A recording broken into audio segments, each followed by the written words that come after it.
Мен Ақылқызы Аяулым. Алматы облысы Ақсу ауданы Егінсу орта мектебінің 5-ші сынып оқушысымын. Мағжан Жұмабаевтың 66 өлеңін жатқа білемін.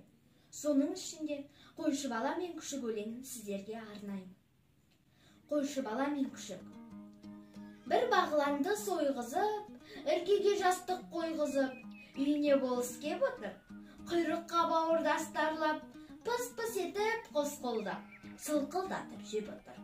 Олар да асап жатыр-ау, Поштабайдың пақырын, асасаңшы ақырын, қақалдың-ау батыр-ау. Бәйімші мен байда тоқ, қонақтан күтіп пайда жоқ. Өз табағы өзінде, бір бала отыр анадай, беті қолы қарамай.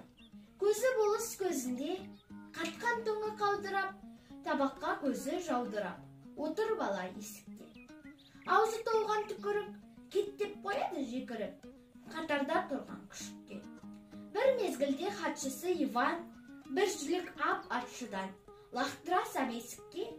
Жүлік жерге жалп берді, жалп бергенде тап берді, тап бергенде шап берді.